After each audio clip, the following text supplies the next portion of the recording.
ਜੀ, real estate market, housing market ਇੱਕ ਵਾਰੀ ਫਿਰ ਡਾਊਨ ਜਾ ਰਹੀ ਆ। ਆਪਾਂ ਪਿਛਲੇ ਕਈ ਹਫ਼ਤਿਆਂ ਤੋਂ ਤੁਹਾਡੇ ਨਾਲ ਇਹ ਸਾਂਝੀਆਂ ਖਬਰਾਂ ਕਰਦੇ ਆ ਰਹੀਆਂ ਹੈਗੀਆਂ। ਜੂਨ ਮਹੀਨੇ ਦੇ ਵਿੱਚ ਫੈਡਰਲ ਰਿਜ਼ਰਵ ਬੋਰਡ ਦੇ ਚੇਅਰਮੈਨ ਜਰੋਮੀ ਪਾਵਲ ਨੇ ਇਹ ਕਲੀਅਰ ਕਹਿਤਾ ਸੀ ਕਿ housing market would go through a reset. ਇਹਦਾ ਮਤਲਬ ਇਹ ਆ ਵੀ ਹਾਊਸਿੰਗ ਮਾਰਕੀਟ ਦੇ ਵਿੱਚ ਰੀਸੈਟ ਹੋਊਗਾ।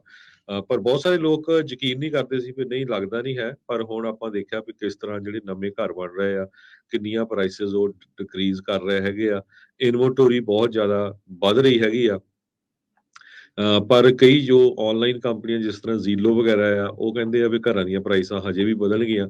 ਪਰ ਜੇ ਤੁਸੀਂ ਅੱਜ ਦੀ ਡੇਟ 'ਚ ਦੇਖ ਲਓ, ਜਿੰਨੀਆਂ ਵੀ ਲਿਸਟਿੰਗਸ ਆ, ਮੇਰੇ ਹਾਂਜੀ, ਖਿਆਲ ਨਾਲ 70-80% ਘਰਾਂ ਦੀਆਂ ਪ੍ਰਾਈਸਸ ਦੀ ਲਿਸਟਿੰਗ ਜੋ ਆ, ਉਹ ਆਲਰੇਡੀ ਉਹਨਾਂ ਨੇ ਕੁਛ ਨਾ ਕੁਛ ਪ੍ਰਾਈਸ ਘਟਾਈ ਹੈਗੀ ਆ। ਹੋਮ ਪ੍ਰਾਈਸ ਕਰੈਕਸ਼ਨ ਪੂਰੀ ਤਰ੍ਹਾਂ ਅਮਰੀਕਾ ਦੇ ਵਿੱਚ ਫੈਲ ਰਹੀ ਹੈਗੀ ਆ। 98 ਮੇਜਰ ਰੀਜਨਲ ਹਾਊਸਿੰਗ ਮਾਰਕੀਟਸ ਦੇ ਵਿੱਚ ਹਾਊਸ ਪ੍ਰਾਈਸਿਸ ਆਲਰੇਡੀ ਥੱਲੇ ਡਿੱਗ ਪਈਆਂ ਹੈਗੀਆਂ।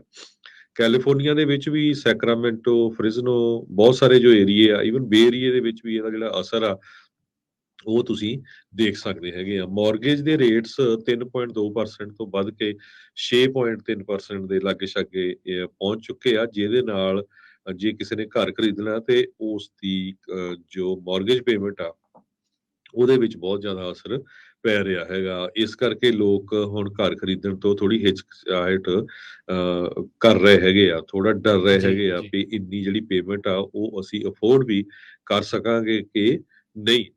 ਤੇ ਹਾਊਸਿੰਗ ਡਾਊਨਟਰਨ ਜੋ ਆ, ਉਹ ਹਾਊਸਿੰਗ ਤੋਂ ਬਿਨਾ ਹੋਰ ਏਰੀਏ ਦੇ ਵਿੱਚ ਵੀ ਫੈਲਣ ਜਾ ਰਹੀ ਆ।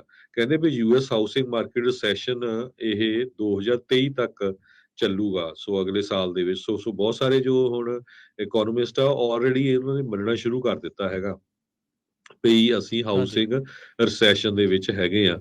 ਨਵੇਂ ਹੋਮ ਸੇਲ ਤੇ ਐਗਜ਼ਿਸਟਿੰਗ ਹੋਮ ਸੇਲਸ, ਨਵੇਂ ਹੋਮ ਸੇਲ ਆਲਰੇਡੀ 29.6% ਡਾਊਨਟਰਨ ਆਇਆ, ਉਹਨਾਂ ਦੇ ਵਿੱਚ ਘੱਟ ਹੋਏ ਹੈਗੇ ਆ।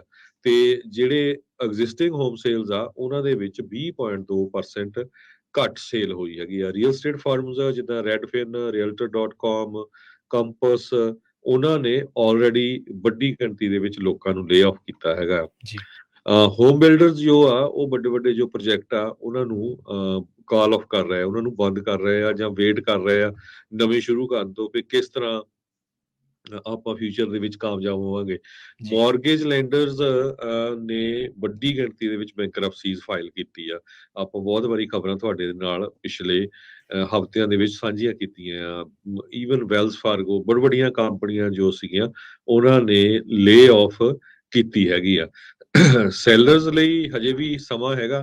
ਕਹਿੰਦੇ ਵੀ ਜੇ ਜਲਦੀ ਤੋਂ ਜਲਦੀ ਘਰ ਵੇਚਣਾ ਆ ਤੇ ਉਹਨਾਂ ਨੂੰ ਜਿਹੜੀਆਂ ਪ੍ਰਾਈਸਿਸ ਆ ਉਹ ਘਟਾਉਣੀਆਂ ਪੈਣਗੀਆਂ। ਜੀ, ਜੀ, ਇਨਵੈਂਟਰੀ ਦੇ ਵਿੱਚ ਬਹੁਤ ਜ਼ਿਆਦਾ ਜੰਪ ਹੋਇਆ ਹੈਗਾ ਆ। ਕਹਿੰਦੇ ਪਈ ਆਸਟਨ, ਟੈਕਸਸ ਤੇ ਬੋਇਸ ਆਈਡਾਹੋ ਦੇ ਵਿੱਚ ਇਨਵੈਂਟਰੀ 300% ਮਾਰਚ ਮਹੀਨੇ ਤੋਂ ਲੈ ਕੇ ਅਗਸਤ ਮਹੀਨੇ ਤੱਕ ਜੰਪ ਹੋਈ ਹੈਗੀ ਆ। ਐਕਟਿਵ ਲਿਸਟਿੰਗ ਔਨ realtor.com ਦੇ ਮੁਤਾਬਕ 1,06,900 ਘਰ ਮਈ ਮਹੀਨੇ ਦੇ ਵਿੱਚ ਜੰਪ ਹੋਏ ਆ। ਇਹ ਤੋਂ ਬਾਅਦ 1,02,900 ਜੂਨ 'ਚ ਤੇ ਜੁਲਾਈ 'ਚ 1,28,200 ਘਰਾਂ ਦੇ ਵਿੱਚ ਐਡੀਸ਼ਨ ਹੋਇਆ ਹੈ। ਸੋ ਲਿਸਟਿੰਗ ਦੇ ਵਿੱਚ ਬਹੁਤ ਜ਼ਿਆਦਾ ਵਾਧਾ ਹੋ ਰਿਹਾ। ਸੋ ਇਹਦੇ ਜੀ, ਨਾਲ ਜੋ ਵਾਇਰਸ ਆ, ਉਹਨਾਂ ਨੂੰ ਹੁਣ ਇੱਕ ਤਰ੍ਹਾਂ ਨਾਲ ਓਪਰਚੁਨਿਟੀ ਵੀ ਆ ਵੀ ਸ਼ਾਇਦ ਹੁਣ ਉਹਨਾਂ ਨੂੰ ਜੋ ਆ ਬਾਹਲੀ ਨੱਠ ਭੱਜ ਨਾ ਕਰਨੀ ਪਵੇ, ਜਿਸ ਤਰ੍ਹਾਂ ਪਿਛਲੇ ਸਾਲਾਂ 2 ਸਾਲਾਂ ਦੇ ਦੌਰਾਨ ਹੋਇਆ ਹੈ ਵੀ ਆਸਕਿੰਗ ਪ੍ਰਾਈਸ ਤੋਂ ਵੀ ਉੱਪਰ ਮਿਲੀਅਨ ਡਾਲਰ ਤੱਕ ਘਰ ਜੋ ਵਿਕੇ ਹੈਗੇ।